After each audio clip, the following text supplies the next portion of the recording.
Good morning everyone. Good morning Sir Umbao. I am Bianca B. De Los Santos and my report today is the continuation sa report ni Zolina. So, receptive language.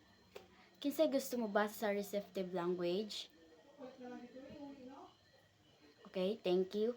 So, ang receptive language is ang kaning nag-edad og mga 3 to 5 nga mga bata is kabalo na sila mosabot sa verbal and non-verbal nga communication. Ang verbal is kanang face-to-face nila nga may istorya, while ang non-verbal is ginagamitan lang og through movement nga pag-communicate. For example is nagbabay ka sa bata, and then ang bata is nakasabot ka nga magbabay siya, is mubabay pud siya, no? So naka-instinct ang bata nga okay kani babay sa ako, so mubabay sab ko. Mao na receptive language. And next is pre-reading and pre-match. So who wants to read? Thank you. So diri as a pre-reading and pre-match is ang nag-edad og 3 to 4 and 2 to 3 na nga mga bata is diriya is kabalo na sila mo match sa mga identical or magkapareho nga mga object, color, and shapes and symbols, no? For example is, di ba na ay dulaan nga katugong sa shape like na star, na circle, na ay rectangle, no? So ang bata is gipangita niya ang shape nga star, and then iyahang butang didto sa katong naay mga shape nga dulaan. Mao nay example sa pre-reading and pre-match. Next is pre-reading and pre-match in copying letters and number. So, the child is able to recite the alphabet and numbers in sequence. So, nag-edad og 3 to 6 na mga bata, no, kasagaran is ang mga bata is kabalo na mo recite og mga alphabet and also ang numbers nga ilang ihapon, no? For example is gipa-recite sa teacher ang 6 years old na bata, no, nga og basa sa letters, and then iya tong na recite og tama or nabasa og tama. So, mao na pre-reading and pre-match in copying letters and numbers.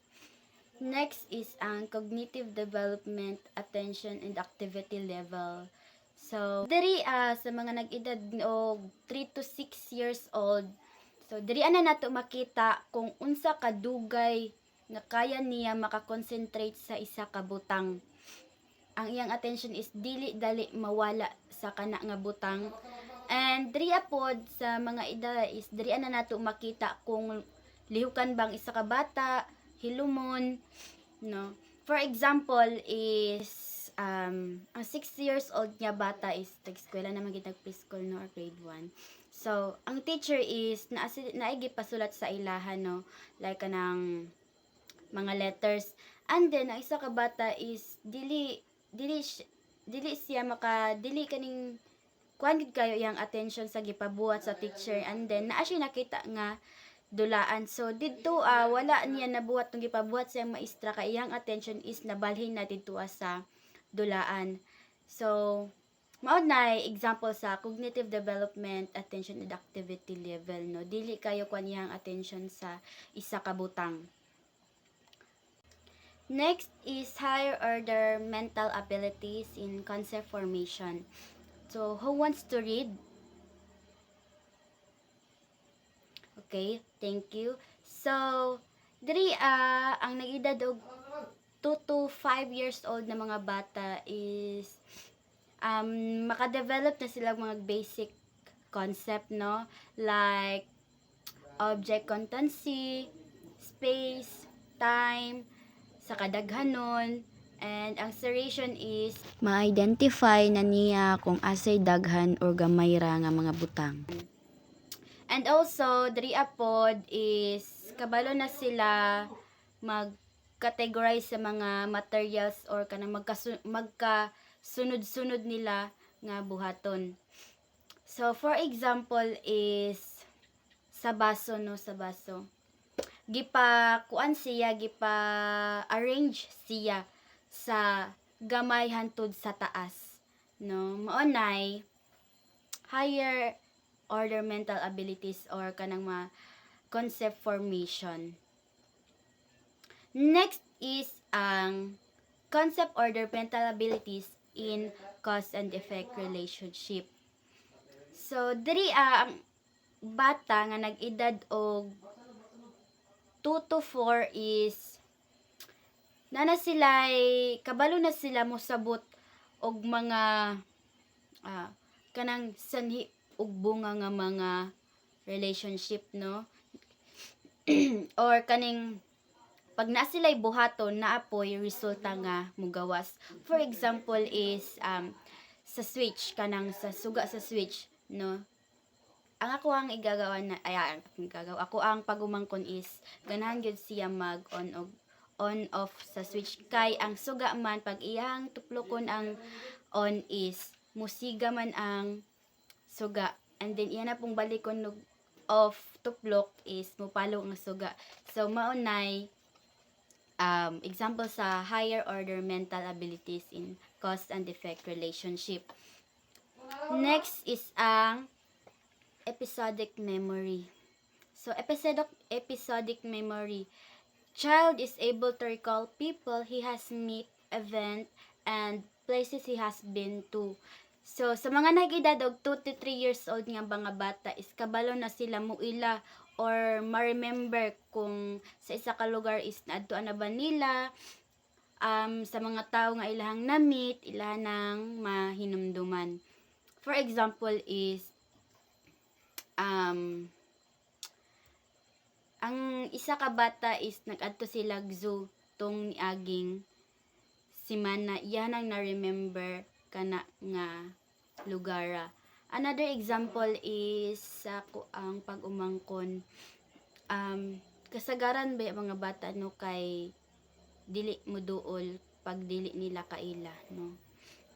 Pero muduol siya pag na-remember niya to nga tao. Maunay episodic memory. Next is memory. Memory for concept-based knowledge. Semantic memory. So, who wants to read? Okay, thank you. So, sa mga nag-edad og 3 to 6 years old nga mga bata is diri naa sila kakayahan nga mag-ipon og mga information nga ilahang nadungog sa kana nga panahon no. And diri is samtang ang bata nga dako ang ilahang paghunahuna is mo lawak pa ang ilahang memory no sa mga ilahang nahibal-an nga mga butang. So for example is ang 4 years old nga bata is na siya nakita nga animals no, and then iyang na remember kung unsay pangalan ato nga animals. And then another example is ang 5 years old is naka-remember siya nga before mo kaon is manghugas sa og kamot. Maunay memory for concept based knowledge semantic memory. Next is higher order mental abilities in logical reasoning. So kinsay gusto mo basa? Okay, thank you. So diri ang bata is nana siya kakayahan nga mahibal-an kung unsay mahitabo sa kana nga panahon no. And diri pod is naana siya kabalo na siya mo accurate og mga panghitabo or mo evaluate sa mga tinuod kung unsay ginapakita sa iyahan no. For example is nakita niya nga muulan na. Maunang nag-ingon siya nga mupayong magdala og payong kay mabasa ta og ulan. So maunay logical reasoning na mo na example. Next is higher order mental abilities in planning and organizing. So diri ang mga bata nga nag-edad og 2 to 6 years old is naa na sila'y kakayahan na magplano or mag-organize sa ilahang mga buhaton, no. And also diri asab is naa na sila kabalo na sila maghuna-huna og unsay ilahang sunod nga buhaton. For example is ang kanang 5 years old is na eskwela na magina siya og kuan, no, preschool. So ang teacher is gipabuhat sila og gipa-drawing sila. Ang bata is ang una niya gibuhat is nag-drawing, and then pag human nag-drawing is nag-color siya. And then pagka human nato is human naman siya sa iyang gibuhat is iyahan nang gipasa sa iyang maestra. Maunay higher order mental abilities in planning and organizing. Next is higher order mental abilities in creative thoughts. So diri ang bata is kabalo na siya mo generate og mga idea nga iyahang nahibal-an, or mga idea nga mga idea nga daghan, and then ihatong gi usa para maka-create siya og another nga idea. And ang example ani is kanang naay ang mga bata is di ba kanang napag na sila makita nga mga kanang sa bahay-bahayan god, di ba pag magdula is kuan kanang ang ilang gamiton is kanang mga kanang daon sa saging, di ba mga mga makakita sila og mga kanang stick good, stick nga kahoy ila nang baton og balay-balay, no. So maunay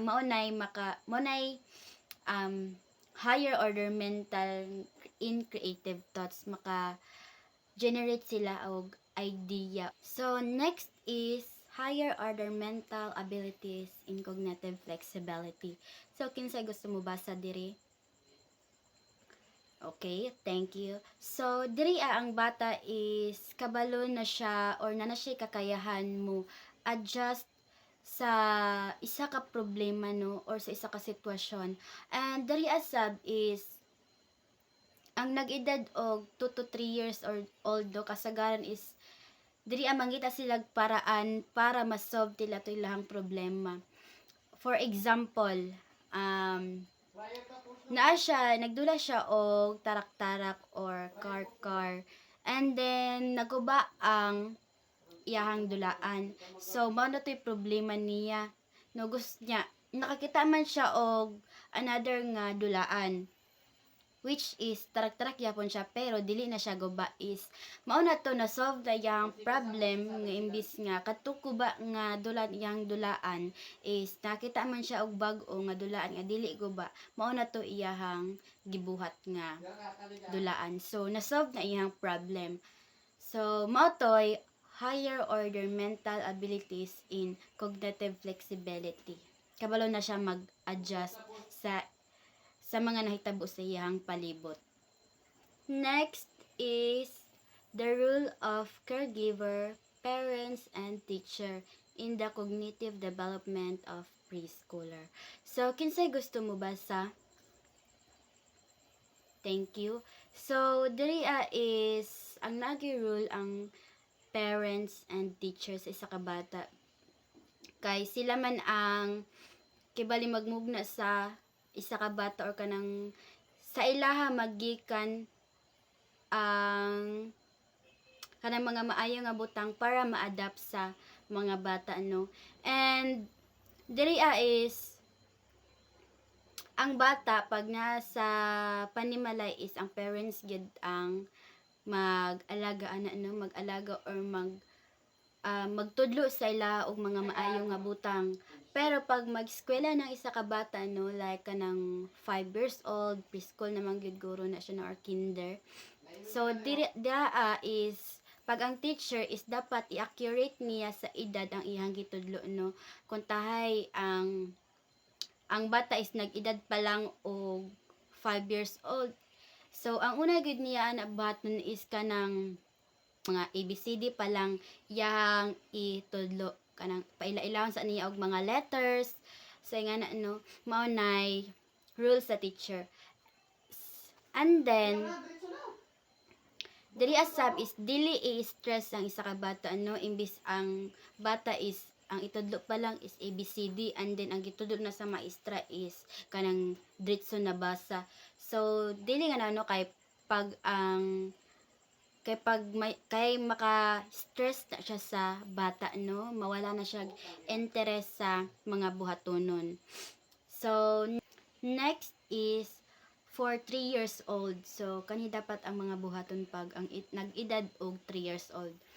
Talk frequently using short sentence and questions. So dapat diri is ginaistoryahan ang mga nag-edad og 3 years old ug kanang mga bahalag mga short sentence lang no, or kanang mga pangutana like hi, say name nimo ana ba no. Next is expand on children's speech with new information. So diri is kanang istorya-istoryahon nimo ang isa ka bata no, kay para naa siya'y ma-adapt nga lahi na sab nga mga information. And next is help them learn their full name. So hinahinayon lang nimo sila og tudlo sa or istorya sa ilahang name no, like para sa ako ang pag-umangkon, ako ang tudloan siya og istorya sa iyahang name no, balag sa iyang first name lang sa karon nga adlaw, sunod is ang apil na ang iyang second name no. So next is ang 4 years old nga nag-edad.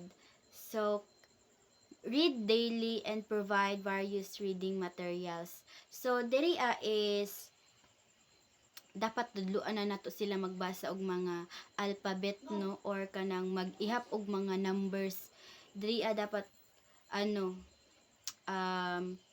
hinahinayon na nato sila og tudlo no, kay para pag ano maka nana sila ma-learn, bahalag gamay lang no. And next is recite, rhyme, and encourage storytelling. So dapat kita pagtulan nato ang 4 years old nga bata is dapat magbasa ta og mga storybook para maminaw sila no, and kana pong mga sounds good nga like kanang twinkle twinkle mangguro na kan mga ana no, ato na ipadungog sa ilaha, and then ato ang ipakanta nato na sa ilaha no. Next is for 5 years old ng mga nag-edad. So add expression to reading and encourage story endings. So diri pag magbasa ta og kuan sa ilaha kaning mga story is dapat with expression gyud ta no, pag kuan kaning pagbagbasa tag story. And dapat pud ang kaning ending is kanang malipay sila no, nga happy, dili kanang sad, kay para ma-encourage pud sila nga magbasa-basa no og mga storybook. And next is let children tell and record stories. So kani nga mga bata is i-encourage nato sila no, kung iingon kung unsay nahitabo sa ilahang adlaw, kung okay ra ba sila, ilahang mga story no, ato sila i-encourage nga i-istorya sa ato kay maminaw man ta. Next is ask imaginative what ifs question. So pag sab daw pa for 5 years old, i-ask po daw nato na nga kanang mga what ifs nga kuntahay, example, what if ang iro mulupad no, maunay mga mga strategy no para tudloan ang 5 years old nga mga bata. And that's all for my report po. Thank you for listening.